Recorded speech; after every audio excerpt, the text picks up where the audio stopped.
This is for you.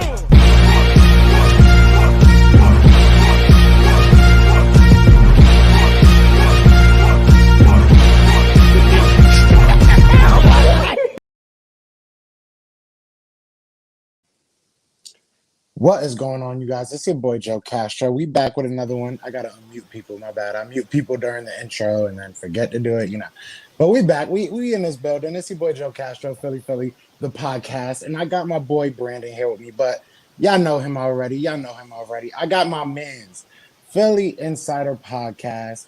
Hunter, tell him who you are. Introduce yourself. Let him know about the channel, my man.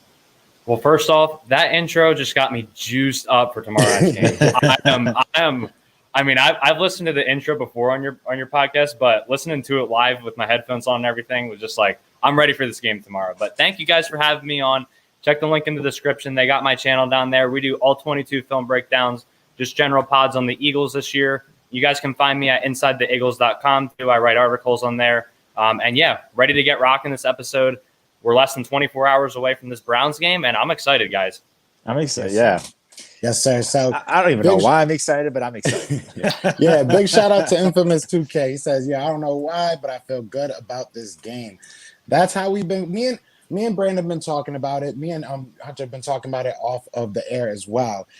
We feel good about this game. I don't know what it is. I don't know if it's maybe just, to being optimistic or being a fan and just tired of seeing losses. But I feel like this is a game that we can win. A lot is at stake this year. You know what I'm saying? A lot is on the line. So we have to come out and we have to show out. We'll get into the news. Big shout out to Hewing. Everybody coming in, showing out. Shout out to everybody in the chat. I want to get right to the news, all right? I want to get to what everybody is talking about. My man, y'all been calling for it. Elijah Holyfield has been called up. He is on the active roster. We'll start with Brandon. I just want to get you guys' reactions, what you think he'll be, what can we expect? Yeah, I was once I saw the news earlier, I went back and I started watching some of his highlights, just like you type in YouTube and you see like his highlight plays and stuff. And he does remind me kind of like a Garrett Blunt, that he has the ability to make a cut move and go downfield. I mean, he's not the fastest guy in the bunch, but we don't need him to be. That's what Sanders is for. We need him to come in and be that bully, that big body running back, to come in on like a 3rd and 1, even if it's obvious. I don't care. Just put him in. I don't want to see a trick play. Let's try to be old school football about it. Like, that's kind of some teams, some of the great teams that are really good, they go back to old school ways. And I feel like maybe that's what we need to get back to. We need to kind of step away from trying to do all the trickery, trying to compete with other teams when it comes to trick plays, like when we play the Cowboys, and just get a big body running back in there and really, really blow it up. I'm hoping we get to see him. Knowing Doug, it'll be Miles Sanders, Boston Scott, and he'll probably put like Huntley in or something, and we'll never see Elijah. And then only Jalen Hurts. We'll probably never see Elijah, but I'm hoping he gets a chance to show out. All these young guys, they end up coming in that haven't been on with a chip on their shoulder, and that's all you can ask for. They come in with energy, and that's what we need. Yeah, and I think you look at this team the past few years, I think you make a great point about Garrett, because he was such a huge part of that Super Bowl team. And then even after he left, 2018, you had Josh Adams step in, kind of into that power back role. Now he's not an amazing running back or anything, but he did put up 500 yards that year, and he did his job when he was healthy in some of those games. And then 2019, you look like Jordan Howard. Obviously, he's kind of fallen off a little bit since that shoulder stinger, but he was still impactful in that power back role. It just makes 2nd and 3rd down so much more easy. It makes you go on 3rd down conversions and 4th down conversions where we're going 5 wide this year. Like you can maybe put in Holyfield and have him be a bruiser. And something that was pointed out on Twitter by Thomas Peterson, who's a very well-known All-22 guy, he said that Holyfield in 2019's draft class, he was first in pass rush efficiency. So he's a great pass protecting back. And when Miles Sanders goes off the field, they really don't have a good pass protecting back. It's Boston Scott in there, struggling, and he's 5'6". You can't expect him to be a good pass protecting back. But then you got Corey Clement in there, who has looked awful in pass protection as well. Mm-hmm. They really need a guy like Holyfield in here, and I'm really excited to see him come up. He doesn't have to be a superstar. We just need him to be that short yardage guy that we've been missing this whole year. So yeah, I'm really excited to see him if he, again, like Brandon said, if he gets on the field. Yeah, and that, I did a video about it earlier, and that's really my biggest thing. If he gets the time to just try and get out there, and it might not work the first, and that's the thing with Doug. It might not work the first couple of times. He might not get you the first 3rd and 1. He might not get you the second 3rd and 1. But you have to give him that chance. You have to keep on pounding the rock. Shout out to everybody, bringing up the weather. It's gonna be the weather to be out there and just be running the ball 30 times. So if it's, Miles Sanders getting 15 to 20 and this guy getting 5 to 8, Boston getting 5 to 8, something like that, I'm cool with. It's just we have to have, like you said, we have to have people that we can, on 3rd and 1, not have to spread the field out. You know what I'm saying? And put it in Jalen Hurts' hand, or even have to worry about Carson Wentz. I love Carson Wentz, but, he's not getting any healthier this year with all these hits that he's taken. And he's a grown man, but I don't know, man. Any man is going to be, crumbling behind that line.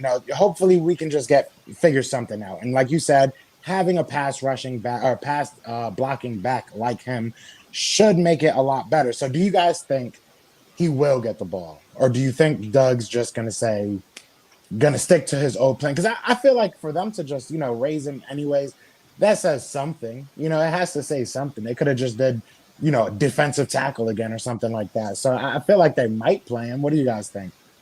I mean, I feel like either I've read somewhere or someone in the comments as the weeks have gone by that have been really talking about Elijah and wanting him to move up, is that Doug is actually pretty big on this guy. That Doug wants him on the squad, and he's been wanting him to get up there. But that being said, I'm assuming because of the weather, maybe that's why they elevated him this week. So maybe the plan is we're going to run this thing. And Philly media and everyone else cannot say anything about me running the ball, because maybe this is his chance and using the weather as an excuse to run the ball as much as needed. So, I mean, you got to hope. You got to hope that, they gave Huntley the ball. They've given everyone they've brought up the ball at least once. So they might as well give him the shot. Yeah, I think you see when Corey Clement went down with but caught COVID, they kind of panicked a little bit. They were looking at Jordan Howard. Obviously, that late in the week, it's kind of tough to insert. Even though he's been with the Eagles before, it's kind of tough to insert him into the game plan on such a short week.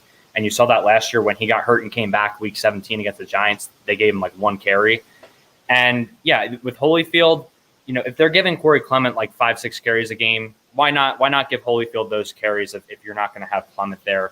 Especially a guy with Holyfield who kind of feels more of a need for this running back room, unlike Corey Clement this year so far. So I do think he will get some carries, and then maybe if he gets going, like it's been mentioned with the weather, maybe we see a little bit more of him as the game drags on. Yeah, no, I agree. And now that brings me into my next question or point, whatever you want to call it. So obviously we know that we're not going to be seeing any Myles Garrett today, or tomorrow, I should say. I don't know why I said today, but it's within 24 hours, so I'm kind of there. You go. But so anyways, but we're not going to be seeing Myles Garrett. Unfortunately, I believe it was COVID. Now that you're speaking of COVID, a couple of players from our side got affected with it. Obviously, Myles got affected. Our coaching staff kind of got affected with it, even though we don't see most of them coach anyway. So, not really. I hope that they get well soon, but I don't think we're going to be missing much. Either way. What do you guys think the lack of Myles Garrett will do for us, and for the Browns? Myles Garrett is you can go ahead. Oh, my bad. No, it's okay. Go ahead. You're the guest. I think it's going to have a big impact because the next, Myles Garrett leads that team in sacks. And then after him, it's like Sheldon Richardson with like 2 or 3, I think. They brought in Olivier Vernon this offseason who hasn't made a huge impact. The pass rush without him is not very strong. And, Lane Johnson's job tomorrow just got a lot easier, because while he is a great offensive tackle, going up against Myles Garrett is a different animal. And Myles Garrett is one of those game wreckers who it does not matter who is on at right tackle. Lane Johnson is one of those guys who could limit him, but Myles is one of those guys who's going to break through the line at some point, no matter what. And, if the Eagles can get out to an early lead and kind of maybe limit the run game, and force that defense to be out there and kind of work those pass rushers a little bit and make them earn it, those guys might get a little bit tired, and not having Myles Garrett in there to have that punch could really make a big impact, especially their linebacker core is not very strong as well. And outside of Denzel Ward and Ronnie Harrison in the secondary, they don't have much. They have Andrew Sende, who I'm sure you guys remember from injuring Avonte Maddox and one of many mistakes he made here in Philly. But yeah, I really do think this is going to have an impact on the game, and I could see this maybe flipping it the Eagles' way if all goes well. Yeah, man. And just a side note, if you see me looking down, it's because my dog's in here, so he's over here just putting his head on my lap. But yeah, I mean, I was looking at the stats. Myles Garrett has four forced fumbles this year so far. He's had like 14 quarterback hits and like 9.5 sacks. If you don't have that guy in the field, I mean, that's only a blessing for us. I mean, hopefully he's healthy. I obviously never want to see anyone out of the game, but hey, we'll take it. And then no OBJ too. Like this is why I feel confident. This is why I feel this is a game we can come out with the win. They're gonna want to win too. Obviously, every team wants to win, but they can kind of afford to lose. We need to get the win, and so that's why I feel confident. It's just that when you lose a wrecking ball like that, someone that can really change the game and get that play, that strip sack on Carson, because that's Carson's MO. It's kind of like a lottery slot, the guy when you get a sack on him. But I mean, when you're missing that, I mean, that could only give confidence to Wentz. Like, okay, I got Sam Malu back. Jason Peters has actually been playing well and hasn't been out of the game the last 2 games, knock on wood. And you got Lane Johnson pretty much healthy. Like, you can only hope that, all right, this is a game where I can kind of feel comfortable, get the ball out, and go through my progressions without trying to be superhero. You can only hope. You can only hope. I want to ask these 2 questions real quick because is Miles Sanders not playing? I didn't see that. Is he saying Miles as in Sanders, or he's just Miles as in Garrett? Kev, can you? Miles Garrett. Maybe. All right, I'm hoping it's Miles Garrett. Kev, can you? You have to clarify because you're getting me nervous now. And then Infamous 2K said, y'all heard that the governor Wolf is making players wear masks while on the field. Wolf is the governor. What y'all think? How are they going to wear masks on the field? They're going to pass. Like, out. Is that? I'm already like out of breath thinking about that. That's crazy. I mean, I get out of breath walking out to get the mail in the morning like going out to do something without a mask on. To be honest, but obviously a mask is way worse. But you have to do what you have to do. But on top of that, how can they do play calling? Like, how's Carson going to There's not going to be no audibles. It's all going to have to be hand signals and everything. Facts, because I can't hear anything when people talk about a mask. That would be weird. I mean, if that's what they're going to do, that would be a meme waiting to happen. Shout out to Y Sway. He says, if we stop the run game, I'm not worried about Baker Mayfield beating us, to be honest. Now, I'm gonna say what I feel about Myles Garrett, and then I'm gonna go back to that comment because it's kind of something I want to talk about. But as far as Myles Garrett, I think somebody said it in here. They were 7th in the run, and it was mainly because of Myles Garrett. So it's going to be big, you know what I mean? And also, obviously, the passing game. But they're not that good in the passing game anyways. I think they're bottom 20th, something like that. So I think that the offense should do well, but I feel like I've said that a lot this year. So I feel like Myles Garrett might have some mental, stimulus for our offense that they're like, all right, we don't got to deal with him. But at the same time, prove it to me. That's really where I'm at with these Eagles, because it's just like, I feel like we've said the same thing time and time again. And it's just time to, it's time to shut up or put up. You're put up or shut up or whatever it is. You know what I'm saying? But I want to go back to what he said about Baker Mayfield. Now, I want to know what you guys think. And this is kind of a hypothetical question, maybe kind of a messed up question to ask you, but I'm going to ask you either way. Would you rather have Baker right now or Carson right now? On the Eagles. On the Eagles. I think that's a tough question because with Baker this year, I respect him. I think he's better than people give him credit for, because I think the national media does like to blow him up a lot. That being said, I think Kevin Stefanski's system has really benefited him because it's a lot of 2 tight ends, 3 tight ends, getting the fullback in there and just ground and pound with Chubb and Hunt when they're on the field, right? Even you saw Dearness Johnson against the Cowboys defense. I mean, the Cowboys run defense obviously has just been a whole nother story. But at the same time, Kevin Stefanski did this in Minnesota last year as well. And you saw Kirk Cousins start to have more success. So I do think if Baker was in our system, that he might struggle a bit more. However, while he does turn the ball over, I feel like he plays a little bit less hero ball than Wentz. If we're talking about over the whole or their whole careers, I would definitely bet on Carson because you have seen him outside of this year. He's been able to make magic happen and roll out of the pocket and improvise. So I guess I don't really have a complete answer for that one. I would say this year, probably Baker because he's learned to take care of the ball better. But I do think that's the system. And if we're looking at their whole careers, probably would bet on Carson. So I think that's a tough question, but a very good question as well. Yeah, if you want me to at least answer the question, I'm gonna put my money on Carson still. I would like to see Doug kind of emulate what Cleveland's doing. I mean, when have a two-headed monster at running backs between Chubb and Hunt, and you're able to run at will and then do the play action or even just line up looking like you're going to run and just drop back, three-step drop and pass.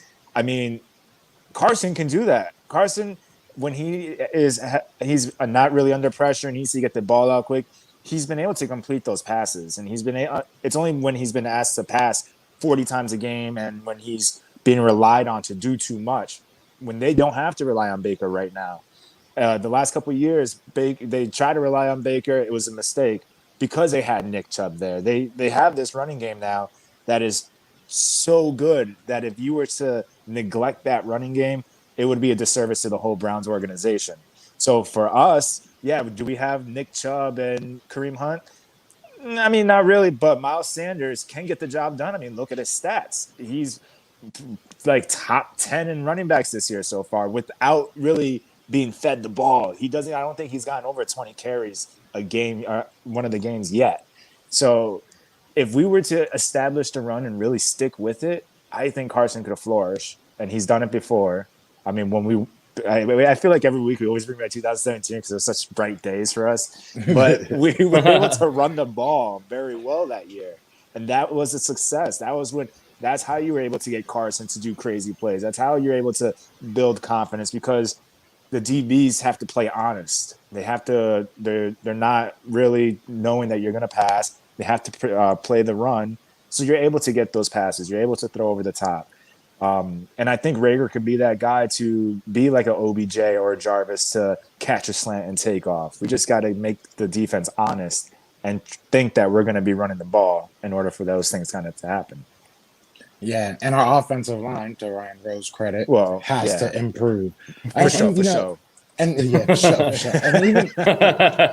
And even you bringing up, how he's doing it with the lack of carries. He's doing it with the lack of offensive line. He's doing it with bad coaching, bad play calling.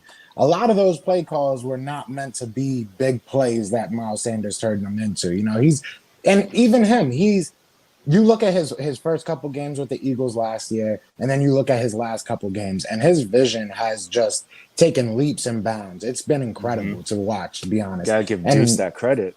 Yeah, definitely. So facts. And that brings up another thing. A lot of people say a lot of horrible coaching and this and that, but we have, I think, three of the most consistent coaches in their position, and I'm talking about Dave Phipp. Why am I blanking on our Stoutland, thank you. Stoutland, Dave Phipp, and Deuce Staley. I feel like those three have continuously gotten the best out of their position group. I know now that Deuce Staley is kind of like the assistant head coach. I don't know what he is. I don't think he really knows what he is. He's just getting paid a little bit. I don't know if any of these offensive coaches know what they are at this point. Seriously. And it just doesn't make any sense. So that brings me up to my next question. Do you think that there's anybody, coaches included, players included, the water boy could be on the hot seat for all I care. Do you think there's anybody that's coaching for their job, not just this game, but moving forward? You can go ahead. I would say definitely Press Taylor, because you look at when John DeFilippo was here, obviously Carson had success, but from a lot of inside sources, they talk about how John DeFilippo is a guy who will really push his QBs and try to get the very best out of them. And Carson, from what I've heard, is his personality this isn't a knock on him, but for his personality, he needs someone like that who's going to push him. Now, they butted heads a few times, but at the end of the day, look at the result of it in that MVP year. It turned out to be a match made in heaven. You bring Press Taylor in, really nice guy, awesome dude. I like him as a person from what I've heard, but a lot of the talk is that he just really doesn't push Carson. And that's why you're seeing not only the decision-making regress, but the mechanical issues coming back in year 5, that is. So I think Press Taylor is definitely on the hot seat. The defensive line coach, Matt Burke, this is our 3rd defensive line coach in 3 years. And I hate to say he's on the hot seat in his first year, but again, I remember coming on your live call-in the other day, and we were talking about how that Giants offensive line just absolutely demolished that defensive line that we've invested so much into. And, we've seen Derek Barnett. I think he's a solid player, but I don't know if we've gotten the very best out of him with all these different coaches. And then you got other guys on that line like Fletcher Cox, who used to be a game wrecker. And I just feel like we haven't seen him return to that. Now, he does take on double teams every game, which is huge. It opens up opportunities for other guys.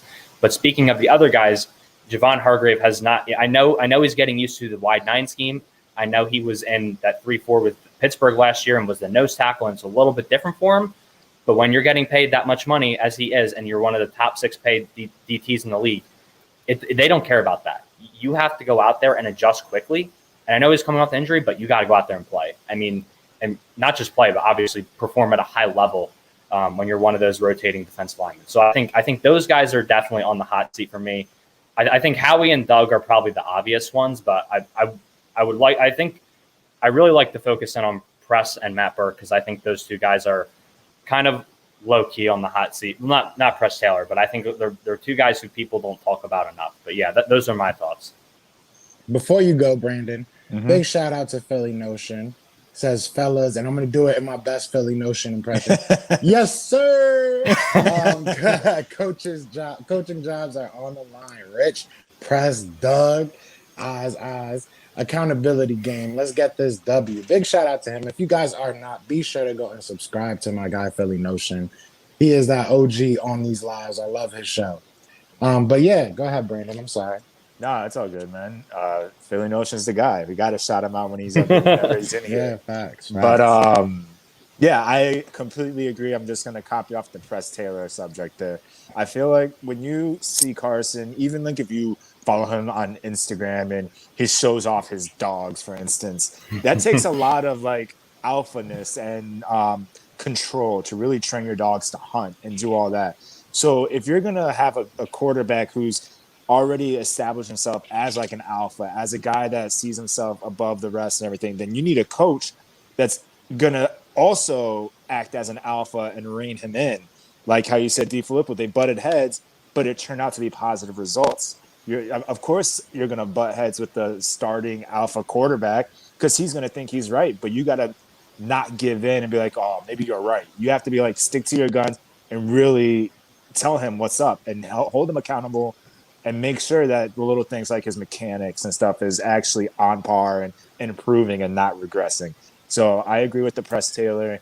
Ever since I read that article about him being like buddy-buddy with Carson, I've already lost hope in that. You're not going to be buddy-buddy with your coach. I mean, that shouldn't, especially in the NFL. The one thing I loved about football is that the coaches were always in your face. Even when I played in high school, you got coaches yelling at you in your face and it only made you better. It hyped you up more. So that's one, Press Taylor. And then, I mean, at the end of the day, I feel like, and maybe he'll get a pass because it's COVID and everything, but Jim Schwartz, I mean, it is what it is. He's been consistent in a sense the last 5 years since Doug's been here, but our defense has not really gotten that much better. It's not like we have this great defense over time, and he was known as a defensive coordinator before being a head coach. And it was a great signing when we got him, but where are we now? Our defensive line's not playing great. We're getting players that are going out of the system playing better. All the fans can recognize that maybe Maddox doesn't belong on the outside and he belongs in the slot, but they keep him there.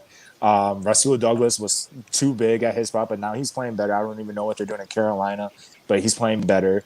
I don't know. It's just it's unfortunate because you want the continuity and you want to keep coaches, but if anyone's gonna be on a hot seat and it's not the head coach, and you got to go down to the next person. And I mean and we don't have an OC, so I can't say him. So I'm gonna have to go with Schwartz.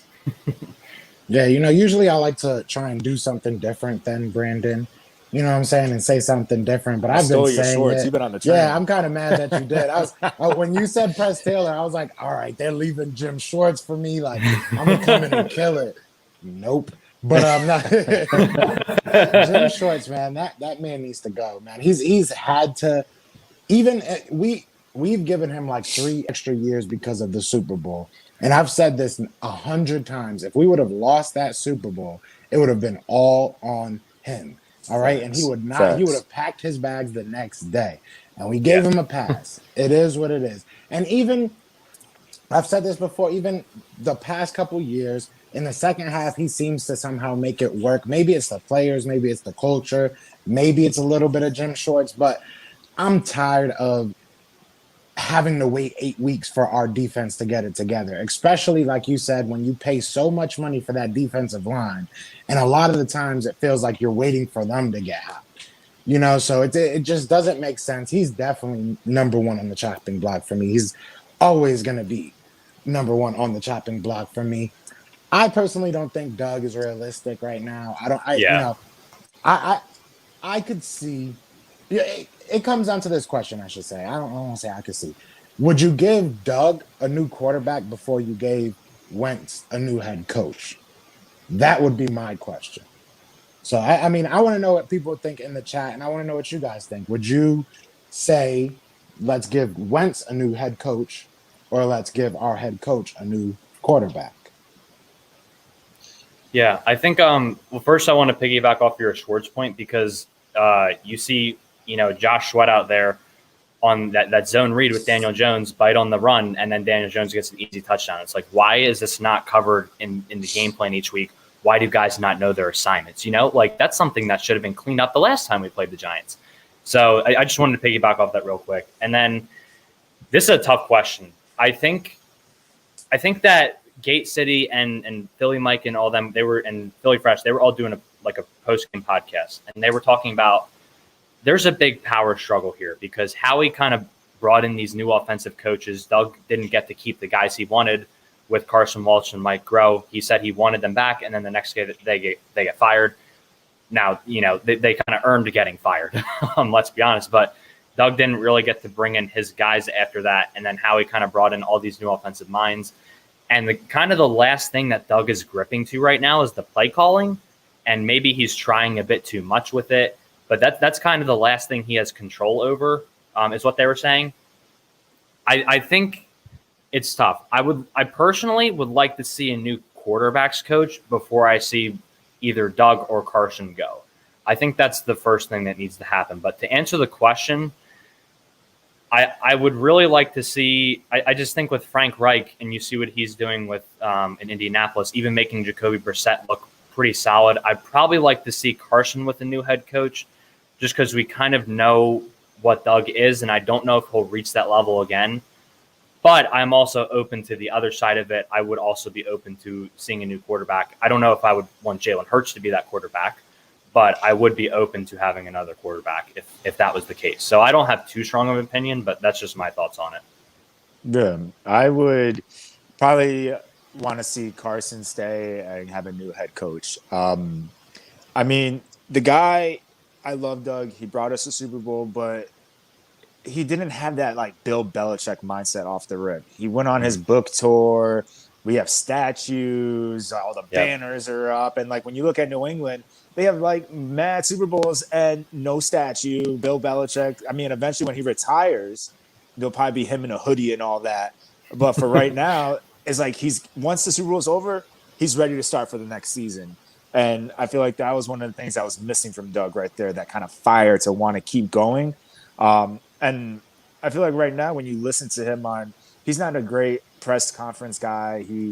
He kind of goes back on his word at times. So it's just if he's doing that there, how is he really personally? Is he that kind of coach? He'll be he'll make a game plan and then midway just be like, oh no, never mind, make a bunch of changes all the time and not really confident?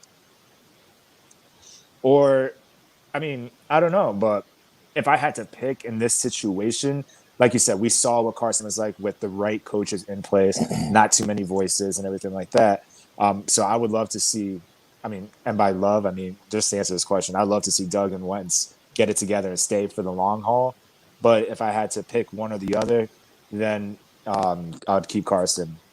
But then if you bring in the cap, then maybe Carson has to go. I don't know. It's such a hard decision, to be honest. Like, I don't know, because obviously neither of it I want to happen. You know what I mean? But if it came down to that decision, you know, I don't know, man. You know, well, no, you got to answer the question. You asked it. I want to read that. I want to make sure I'm reading the comments and keeping the fans engaged, right? I mean, with that said, I mean, big shout out to Simone Stanley. Go check her channel out. She's blowing up, loving the new content, killing the NBA game. Shout out to her. But no, real talk.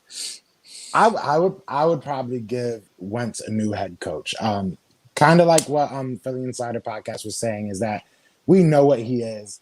To reach that height again isn't very likely if you go off of history. You know what I'm saying? Obviously, we want to think the best of him, but it is what it is. I think if we were going to make a major change like that, I think it would be the head coach first, just because Wentz does have talent and he's not old. You know, we still could have theoretically another, 5-10 years, maybe, you know what I'm saying? Depending on how his body reacts. So it's easier to find a head coach, in my opinion, or find a coaching staff, I should say, than it is to find a franchise quarterback.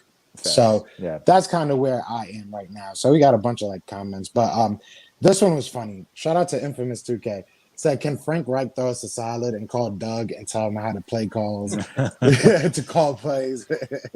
It's true, man. He's been looking bad, and I want to get your guys' opinion on this. Now that we got him saying that he's mad, he's upset, he doesn't like how things are going.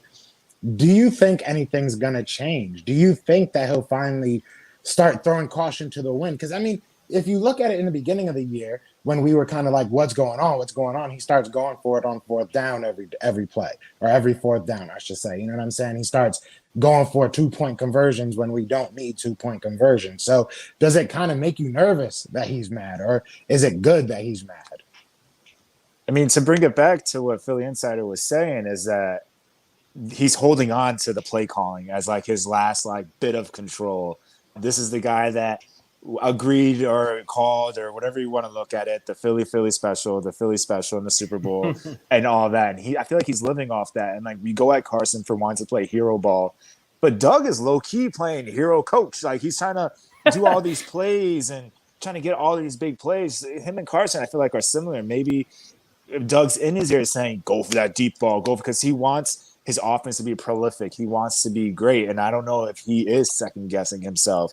And he is kind of during the game, kind of trying to call all those bigger plays rather than calling I loved when Deshaun Jackson that against the Giants, those first couple plays are all quick plays, outs, and he was getting the ball real quick. I wish that we can keep that up and do it with Rager. That screen that we did to Rager the other game when he got the first down, why not run that more than just one time? Those are little things that I just don't get from Doug, and hence why my answer before was I'd like to see Carson, new head coach, if that came to it, because of Doug's decision-making lately. Yeah, and you got it, man. Oh, no, yeah, quick shout-out to Lindsay End Zone. He says the difference between us and the Browns is simple. The Browns have an identity, and we don't. But go ahead, Philly Insider Podcast.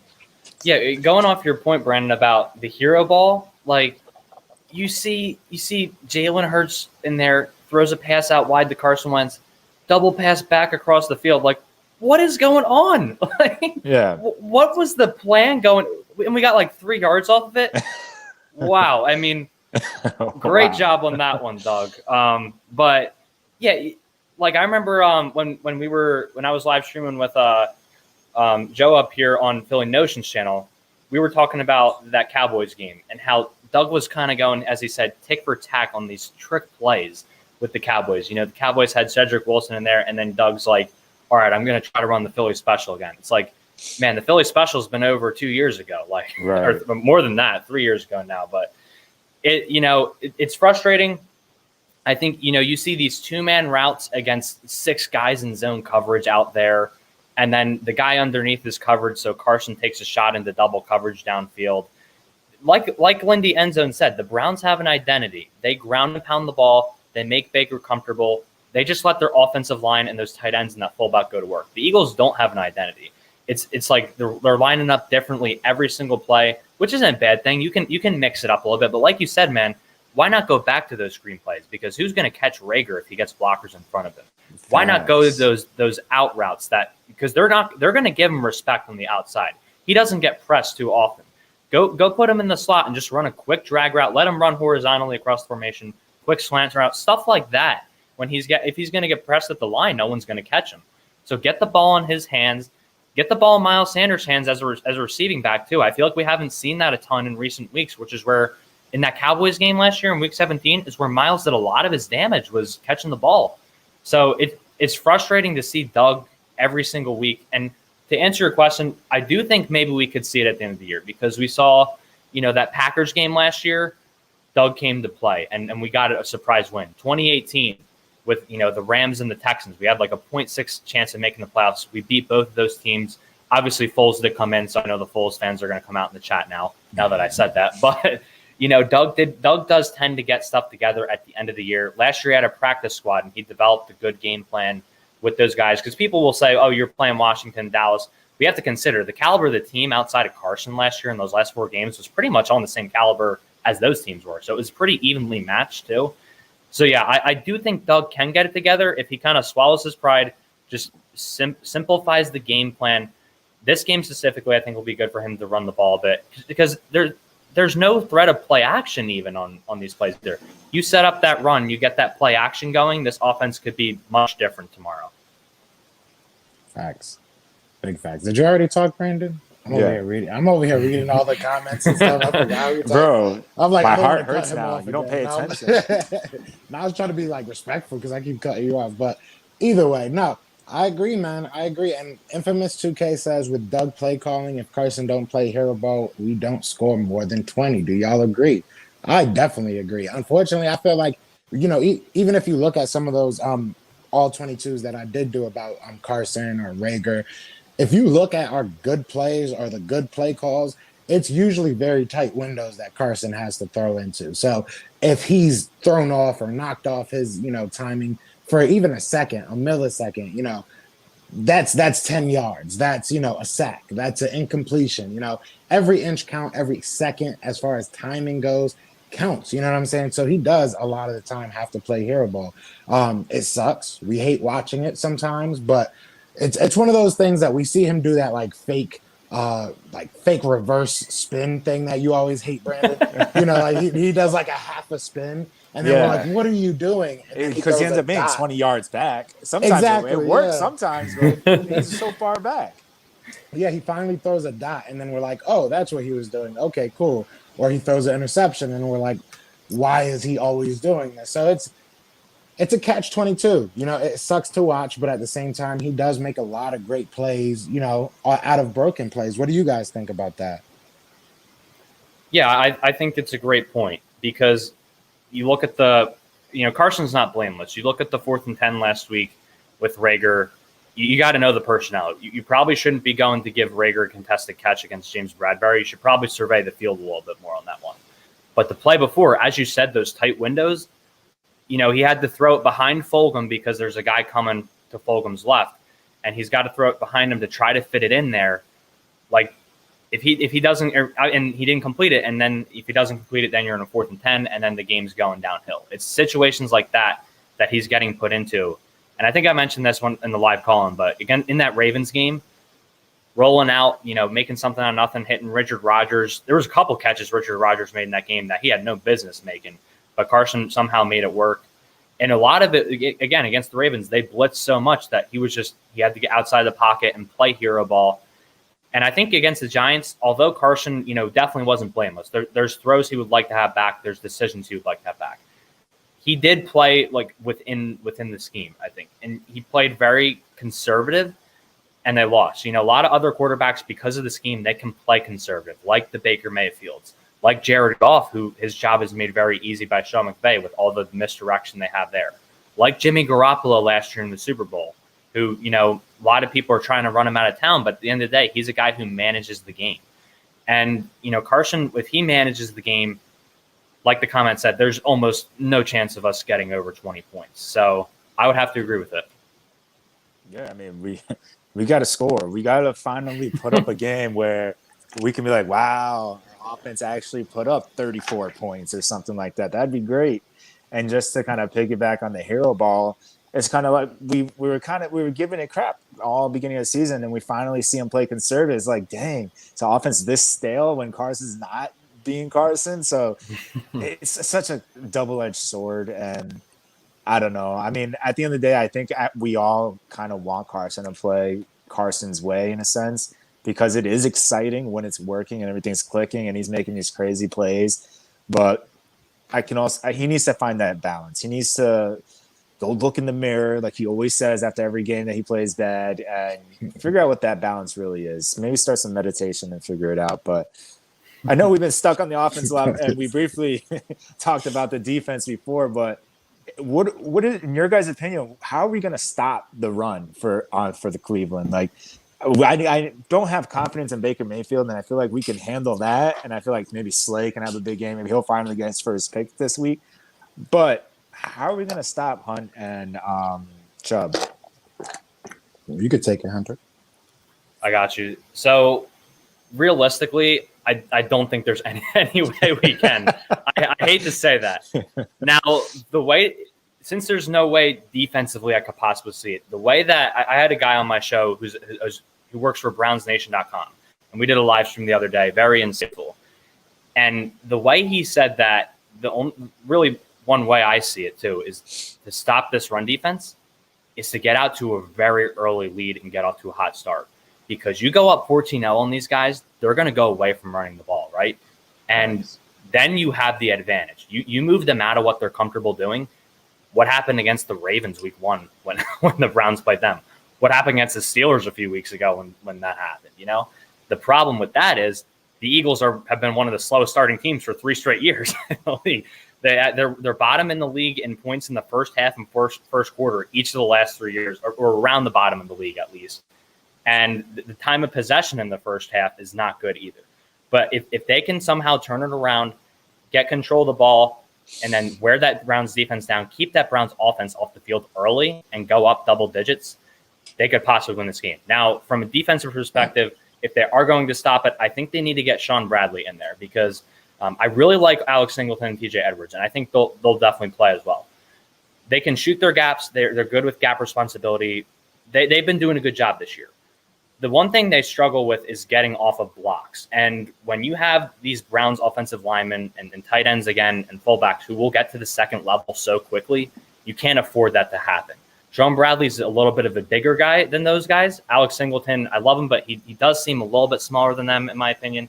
I don't know the exact measurements, but I do believe that Sean Bradley is a little bit stronger.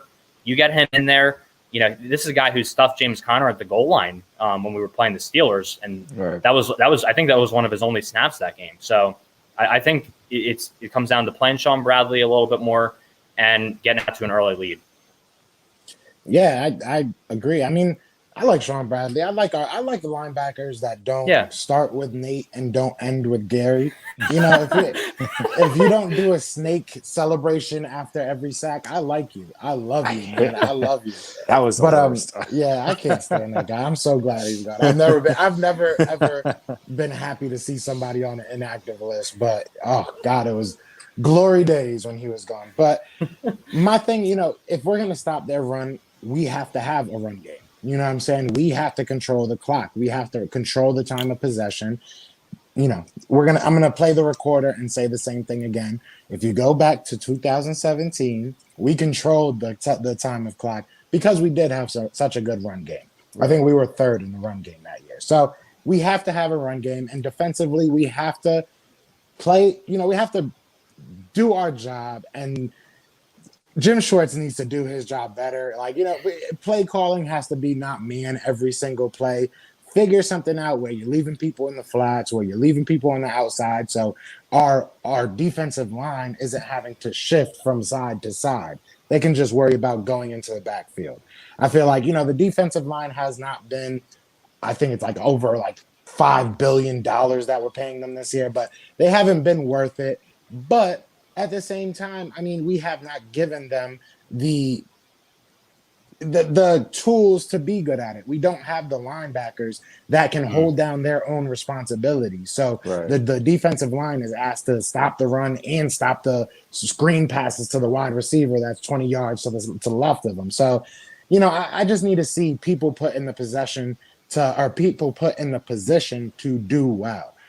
Big shout out to Philly Fresh in the building, the general, my guy. Let's go. Always a big pleasure to have you in here, my guy. Make sure y'all hit that like button. Yes, the general says it, you got to do it. That's just kind of how this YouTube thing works, man. You know what I'm saying? I appreciate the love, my guy. We got to get him back on here, man. We definitely got to get him back on here. But definitely, bro. And let me get my guy a wrench real quick. I forget how these moderator things work. Everybody wants them. I don't know what they do, but hey, you got one now. Let's go, Bird. But yeah, it is what it is. Everybody could be a moderator. Everybody catching this rent. But no, yeah. What were we talking about? Now they just threw me off. Browns run game. Yeah.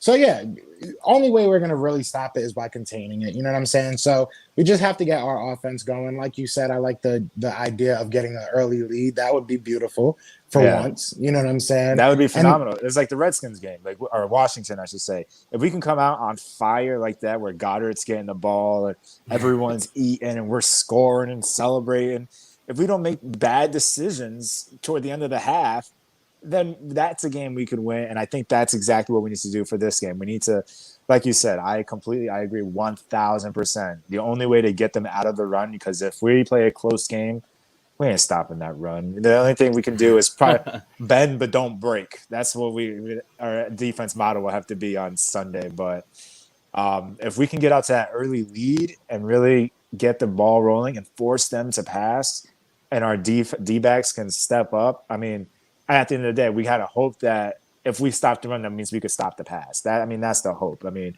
if they go ahead and throw the rock for 400 yards, then it's just like we're back to square one on the opposite side. So we're back to the hope stuff. So, I mean, it is what it is. I mean, there's a lot of hope, man. I'm trying to stay optimistic, as optimistic as I can, because I really do. Like I said, I really do feel like this could be a game that we could figure it out because we are getting healthy. I want to see the corners jam. I feel like we don't see them jam the receivers. Like no one's touching these guys. For real. It's fun to play man, but if you're playing man 10 yards, I'm calling short passes all day, and then I'm going to hope my wide receivers like Jarvis or that Peoples, I don't even know his full name, the rookie they have there. But Peoples Jones. I'm sure they can get around people. So it's just like we need to get up in these wide receivers' faces, especially the young guys, and show them what the NFL is about. And that goes back to Jim. Go ahead. Yeah. I think you make a good point, too, because how many times do we see, they're playing off coverage and they just hike the ball, not even a 3-step drop, just get it out to their own little smoke screen and then let them go get 6-7 yards. And then, then it's 2nd and 3. It's like, what are we doing out there? And then on your comment about the Washington game, I just want to say, man, like that first Washington drive, I was like, this is the year. Carson's taking us to the promised land. And then you get to halftime, you're like, all right, this is trending a little bit in the wrong direction. And by the end of the game, I'm like, this is just, we're not even going to make the playoffs this year if we play like this. Yeah, that game encapsulates this whole season. If you just rewatch that game, that basically just tells you how this year has been going. And then every week after that, you're just like, it couldn't be worse. No, this week it's going to be better. This week, no, this week's going to be better. And I hate to say this, but it's not even injuries. Like, the last couple of years, you could say like, and we have had injuries. Don't get me wrong. Our offensive line has obviously been in shambles, but it's not even like, the past couple of years you felt it. You felt like we're beat up. You know what I'm saying? This is going to be tough. This year, it's just like, bro, we have the tools to a certain extent. I understand the offensive line is very important, but our defense doesn't have any excuse. You know what I'm saying? You guys are there.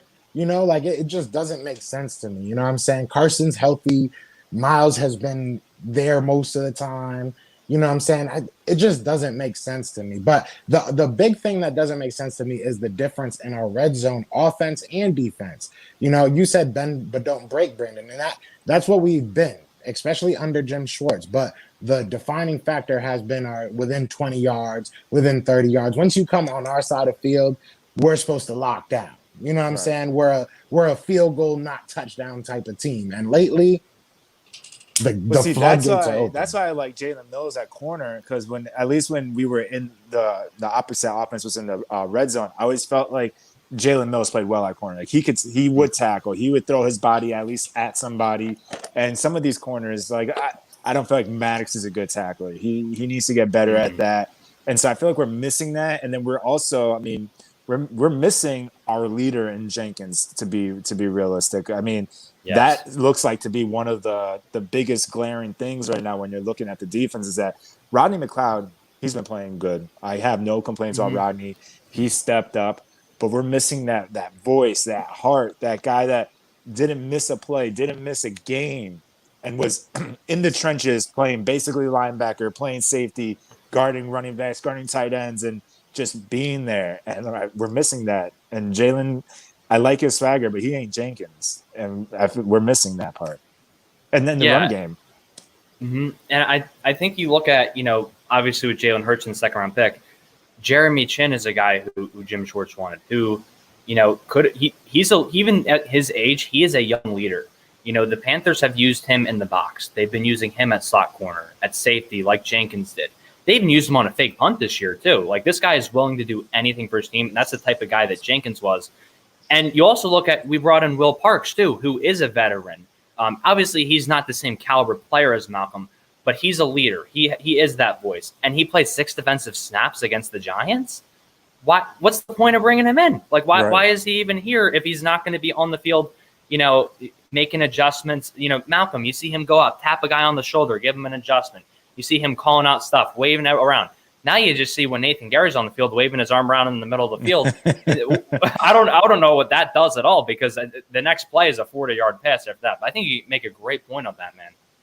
Yeah, now every time I saw, like, whenever I see Nate Gary making an adjustment on the field, I get so nervous. I literally just look away sometimes, because it's like, all right, so this is when we're going to let them score. This is when it happens. All right. At least I know. At least you guys let me know. Shout out to Simone. She said we miss Jenkins. Those Will are Parks for corner. He's playing well in New Orleans, too. Like, I've seen some of the plays. I mean, he's gotten interceptions. He's been making tackles on the run, on the short passes. He's over there playing well, and we're missing that. Yeah, we need somebody. So let me ask you this question, because like I said, we're trying to be positive here, because, you know, we have optimism. So what are some of the positives in the season, if you have any? If you don't have any, you can be honest. Yeah, I think the growth of the offense, some of the offensive linemen. You know, I'm not going to include Sua Opeta and Matt Pryor in that list. I would say, you know, we've seen a lot of growth from Herbig coming from undrafted free agency and now being a consistent starter. We saw Jordan Mailata, who was a rugby player project who we didn't think would even pan out. And he played fairly well considering all of that when he was in. Even at right tackle, when he got flipped there for a game, I mean, consider how much of a disaster Andre Dillard was when he moved to right tackle last year. That's not an easy thing to do. So props to Jeff Stoutland for a couple of those guys on the offensive line. I would say Aaron Moorhead, the receivers coach, even though these guys aren't showing out, if you go, I know you guys watch the All-22 a little bit, you go and watch these guys in the All-22, like Rager and Hightower. Hightower's got to work on his ball tracking, obviously, and bringing the ball in. But you go and look at these guys, they're running really crisp routes. And, you know, you go into Fulgham. Fulgham has been a major positive. We gotta love the comment there. If we don't and at least get a good draft. The problem is, do we even trust Howie to capitalize on that low draft pick at this point? But you know, it's so crazy. I think Miles Sanders' development, as you said, Joe, like, because you saw last year stuff on Twitter get put out of like he's missing open holes in the middle of the field that the offensive line is creating. Like, he's so patient now, and he just hits that hole with such a burst. I think that's so important just to see that growth, because, like we said, if he's getting a little bit more carries, I mean, this guy's top of the league in rushing, and he's only getting around 14 carries a game, and he's averaging 6 yards a carry. That's been a big positive for me. going on the defensive side, Brandon Graham, in the latter of his career, really stepping up. I was shocked to see how well he has played this year, and I can't say I expected that because he's consistent. He's a great voice in that locker room, but he's always kind of a 7-8 sack guy. He's already got like 7 sacks this year, and he's making tackles in the run game. I think Josh Sweat, he's cooled down a little bit, but we've seen some more growth from him this year. I think that's been encouraging to see. Even when he's not getting sacks, he is forcing a good amount of pressure. And then I would say the growth of the linebackers. I mean, Singleton and Edwards, they still got work to do. But after how those first few weeks went, there was no hope. And these guys come in. Edwards was playing well even in those first few weeks. But, Singleton comes in out of nowhere after just being a special teamer, gets that pick 6, and then gets a little bit more playing time and starts to do really well. So those are my positives from the season. And Darius Slay, of course, too. I mean, if you look outside the record, I mean, there are positives. I do like, outside of really the Jalen Hurts pick, I like our rookie class this year so far. I think they've played well-ish. When Kayvon Wallace came in, he played well. He's good on special teams as well. Jack Driscoll came in and stepped up at times. Did he look like a rookie at times? Sure. But he was able to at least be more competent than some of the guys that have played, like Jamon Brown. And then I still That's a bad word in Philly. That's a bad word in Philly. I mean, Jamon Brown, and then last week with Opeta, I have not seen a grown offensive lineman get put on his butt the way he did. That was so bad. But we're positives, Brandon. Positives. But I'm liking the rookies. I'm liking the young guys. I'm liking how Wentz is giving guys like Hightower a chance to keep proving himself. Even if he drops some open balls, the deep passes, he's still giving them a shot. So I like that. I like the trying to at least build that continuity. I think the wide receivers coach, Aaron Moorhead, he hasn't really been getting a lot of credit. But the young guys, like I've been saying, have been playing fairly well. Like Hightower does get open. Rager is finally getting in and healthy, and he gets to, I mean, he can run his routes well. It's limited, the positives, but there are positives.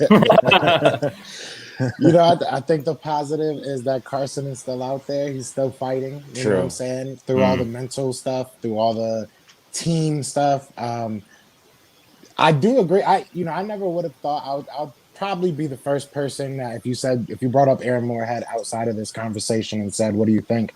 Probably wouldn't have too many positive things to say, but you guys honestly kind of opened my eyes. I didn't really think of it that way because our wide receivers are doing very well. I mean, their route running has been very crisp.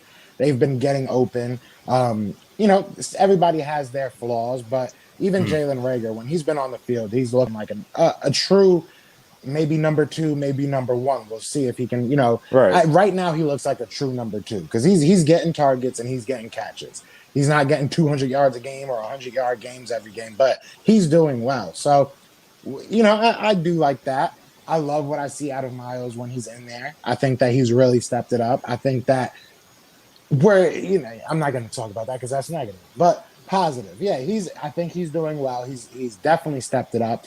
And, to read a comment, he says Jack Driscoll has been taking snaps with Kelsey at center. So I think when Kelsey retires, he might take over. Stuff like that is very positive. You know what I'm saying? Little stuff like that, you see all these new linemen, Jack Driscoll, Nate Herbig, Jordan Mailata, and we still have Andre Dillard coming back. So maybe trade pieces, maybe this is going to be a wild off season, but we all know, especially with our capital situation, our salary cap right now, we need to get younger. So to see all these younger kids, doing a lot better than we probably even expected is a positive in itself. Right. So, and so quick shout out to Brandon Graham. Philly Insider had brought him up. Brandon Graham's been killing it. I love that dude. Yeah. Ever since even after he's been an Eagle the whole time, and after watching, I don't know if you guys had the opportunity or have Amazon Prime, but they did the whole Eagles show on there. Yeah. And Brandon Garrett was basically one of like the highlights of that show, Mm. the face forward and just getting to know him, his family, everything. I love that dude. I hope he can Yeah. retire an Eagle and I don't see him in any other jersey. I just wanted to put that out. Love that dude. He's playing super well this year. Facts. Yeah, no, he has. And I think this is kind of his. He's probably got a couple more years at the most, but I think this is kind of him putting out every last bit of what he has, But we need to see the whole defensive line come together. So a couple more questions, then we'll get the heck out of here. But I wanna know, who do you guys think has the most to prove in these next stretch of games? Not just this game, but for the coming rest of the season. Who do you think has the most to prove? I'll give it to, instead of who, I'll give it to the whole offensive line. If they can stay healthy and build that chemistry all over again, I think the offensive line can be our hopefully savior point. If they can continue to block well and give Wentz time so he's not freaking out back there, then I think that makes a whole difference for us. I think Miles Sanders will get better, Boston Scott, maybe this whole Holyfield moving up on third downs, get that push. I think the offensive line, if they can pull it together, stay healthy, and keep the continuity going, they can really help project our team to at least, at minimum, win the division. Yeah, for sure. And I'm going to go a little bit out of the ordinary. I'm going to go with the corners outside of Darius Slay because, like you said, it really frustrates me that Avonte Maddox is playing on the outside because he's not meant to be there, like you said. He should be playing in the slot, or maybe if you want to move him to free safety, a lot of guys at that size are supposed to play free safety. And, I think he's doing the best he can at the outside with guys who are way oversized at that position. He really just can't. It's not his fault. I'd like to see him play a little bit better, obviously. But again, not his fault. I think they need to move him out there, but he is stuck there.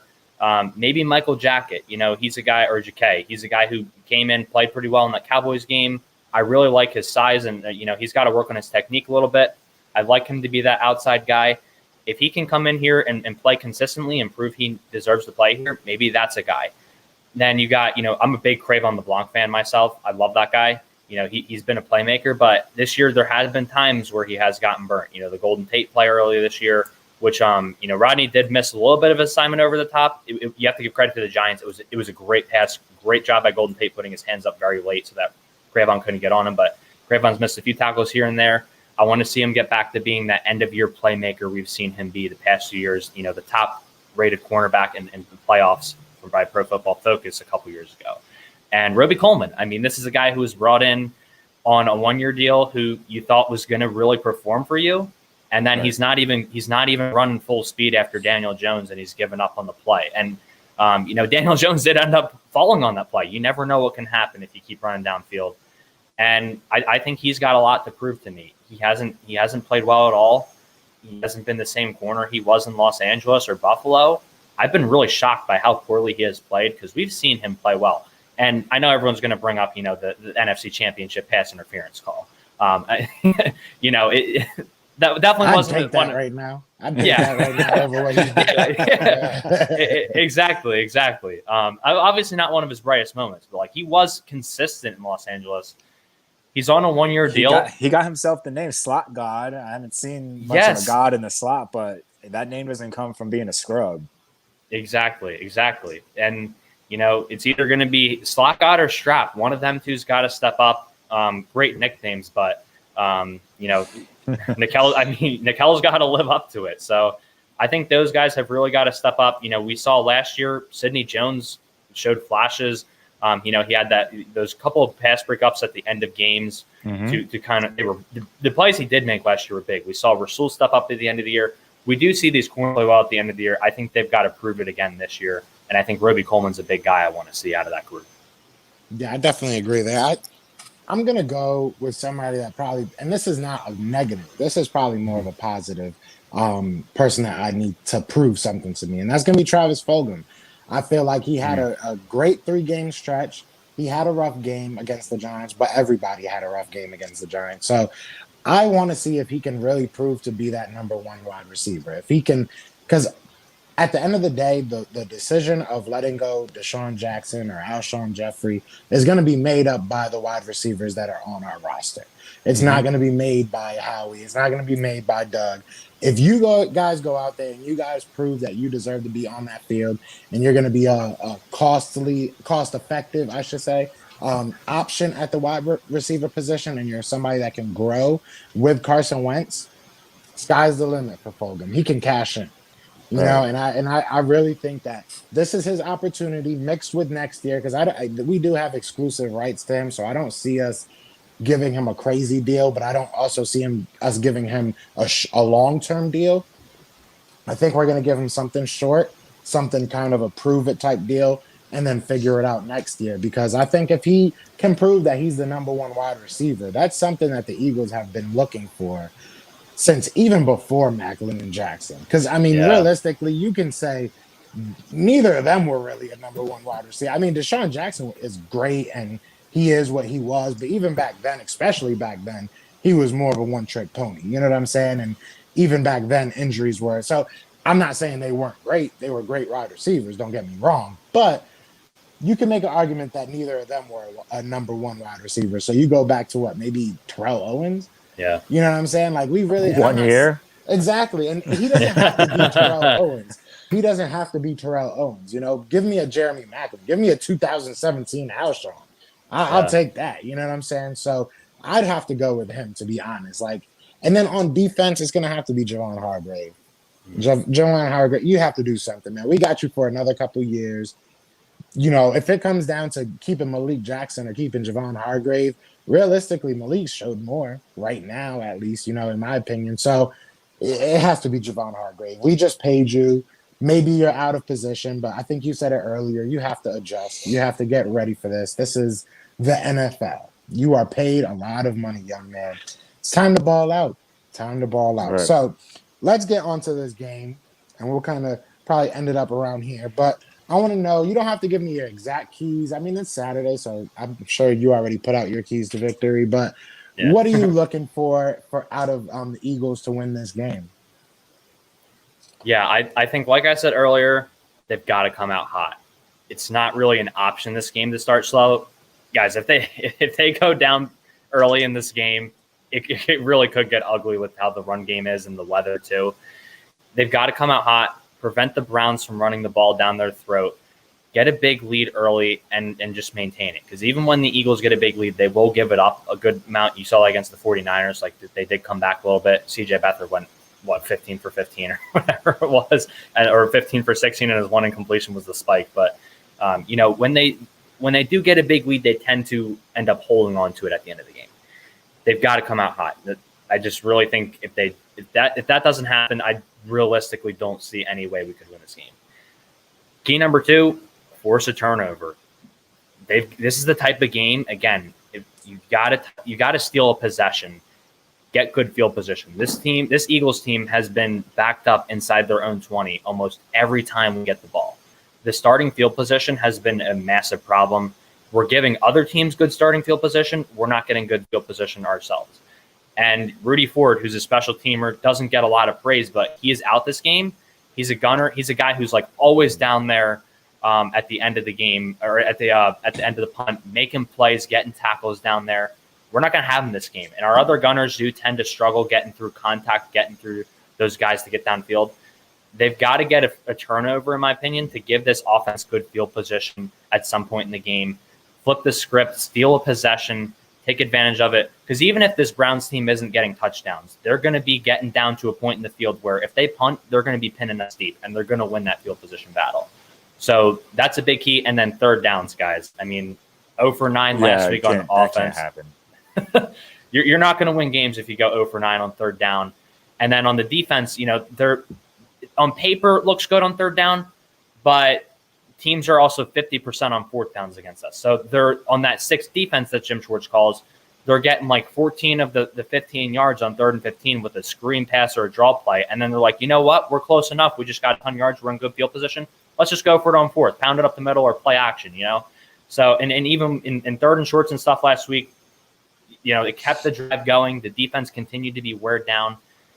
Both sides of the ball on third down have got to be better for us to win this game. So those are my keys to the game. Yeah, I didn't even know Rudy Ford was out. I feel like every time on special teams, I always see him down there first. That dude, he's a rocket. That's my favorite Madden player. You know that. That's my guy. Right. That's my guy.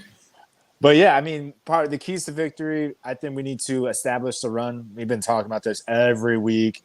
Maybe Doug will get in his head. Someone at the last press conference said something, complimented Doug about running the ball. I took it as like sarcasm. Doug took it as a compliment. I don't know. But he was like, thank you. Someone noticed. I'm like, God, I think he's being sarcastic, but now he's too far deep that he can't say just kidding. Yeah. But he needs to establish the run. It's apparently the weather is going to be an issue, so let's run the rock. Let's give Elijah Holyfield third and short. Let's get I just need the ball run a lot. I want to see at least 30 attempts run. I don't want to see 19, not 20. I want to see close to 30. I feel like when we've won games in the past, we've ran the ball about 30 times. And then the key for defense, I mean, obviously no turnovers, Wentz to play clean football, but after seeing last week, I need hero ball Wentz a little bit. I can't see just straight Doug's offense. That wasn't good. That was too, I think we said vanilla, but then vanilla's kind of still good, so we gave it cardboard. So it was too cardboard last time. But and on defense, I mean, it's holding the run. I don't expect them to be like run stuffers this game. I don't expect to hold Nick Chubb and Hunt to under 90 yards combined. We know they're going to eat, but don't allow them to get 40-yard touchdown. Don't allow them to get 50-yard gains. Like, we need to keep them at bay, let them get those 2-3 yards and force them to have to throw on third down and stuff like that. I feel like that's the only way we're going to be able to win. Facts. Yeah, I mean, my keys to the victory are pretty simple. You got to score more points than the other team. Got that from Booger McFarland. But realistically, I think we just need to figure something out. I mean, it might sound like, that's the most analyst answer I can give, but no, like, we really just need to figure this out. Like, we need to figure something out that works, and we need to stick to it. I really want to see Elijah Holyfield out in that game, man. I'm not saying that he's going to save the team. I just think he's going to give us something that we are sorely lacking. I don't want to see. In the beginning of the year, I was really big on the Jalen Hurts, get him more. You haven't heard that from me in a while. I just want to be a I want to be a football we'll see team at again. halftime tomorrow. Yeah, we'll I know. Halftime. I want to be a football team again. Let's get identity. If it's the run game, let it be the run game. If it's the short pass game, let it be the short pass game. But build an identity. You know what I'm saying? This defense is not a world beater, and I think we can beat them. So that's going to be big for me. I think on offense, we have to build our identity. On defense, we got to make some tackles. Realistically, we could talk scheme all day. We can talk Jim Schwartz all day. I don't even call it third and shorts anymore. I call it third and Schwartz because that's when he messes up the most. It's like let's keep our cornerbacks 20 yards off their wide receivers when they only have 2 yards to go. So, but at the same time, we do need to make tackles. There's been plenty of plays. You even want to go back to the Daniel Jones play. He could have been taken down way before he had that whole, I don't know if you want to call it a run. I guess, it's 2020, freedom of speech, but I wouldn't even call that a run. I don't know what that was, but he could have been taken down way earlier. There's plenty of plays that you can look at and say one missed tackle turns into 20 yards, 10 yards, 15, whatever it may be. We need to make the plays that we are in position to make. That's going to be big for me. Like I said 100 times in this live, I think we can win this game. You know what I'm saying? I just need the Eagles to think the same thing. That would be awesome if they agreed with me. You know what I'm saying? Shout out to Infamous 2K says, I feel like our rushing defense will be pretty good because when Fletcher plays mad, he's top 3. Him declining is start acting to make Jerome Brown the best DT in Eagles history. Fletch was on that trajectory. Rest in peace to Jerome. If Fletcher falls. I don't know. Fletcher has a Super Bowl. Fletcher is a beast. Shout out to Jerome Brown, but I don't know. I think Fletcher's that guy. But either way, Yeah. before we go, I do want to say a couple things. I want to say that tomorrow, me and Brandon will be on our regular Sunday, morning live, but we will have Big Al from Edge of Philly Sports. So that's going to be a lot of fun. We also do have we're going to be working with Philly Fresh too, if you didn't see that in the comment section. But we also are going to be getting Malik Golden on the channel next week at some point. Don't know the exact day, but he's a former Penn State, former Steeler. Gonna be a lot of fun. So definitely be looking out for that. But listen, Hunter, I appreciate you so much coming on, man. I said off stream, I'm a big fan of your work. I know Brandon is as well. Yes, we appreciate sir. you coming on. We appreciate what you do for the Philly community, because that's what we are. You know what I'm saying? Everything we put into this community is what builds it and what makes it grow. So I know you're going to grow a lot over these next couple seasons, and I'm looking forward to it. But before we go, is there anything you want to say, anything you want to shout out? Well, thank you, man. That really does mean a lot. It's been a blessing being on here with you guys. I really enjoyed this. It really got me amped up for this game, especially I might go back and watch that intro before the game tomorrow. But yeah, thank you guys again. I really do appreciate this opportunity and just getting to talk birds with you guys. I just love the Eagles community we have, like you said, where you can just hook up a live stream with someone and just talk birds with them. It's something special with this city and with this fan base in general, just to be able to connect with people off of that. And I mean, we've been talking for an hour and 17 minutes about birds. So it's been awesome. Go click the link in the description, subscribe to my channel. And make sure you go check out InsideTheEagles.com. I write articles on there again for those of you guys who joined in late, but I really enjoyed that as well. So thank you guys again. This was an amazing live stream. I really enjoyed it, and I really appreciate you guys having me on. Definitely, brother. And before we go, Infamous 2K, yes, start a channel. I do this with like my phone and an iPad, and you could do it. My phone right here, phone and headphones. And you already have 3 subscribers, I promise you. But yeah, man. So like I said, thank you, man. Thank you everybody that's still in the chat. Please do hit that like button if you haven't already. Please do hit that subscribe and go check out Philly Insider Podcast, because they are killing the game right now. Yes. Brandon, is there anything you want to say to the beautiful people? I mean, you'll see me tomorrow morning. I'll be in a good mood. You probably won't see me tomorrow afternoon if it's a loss. But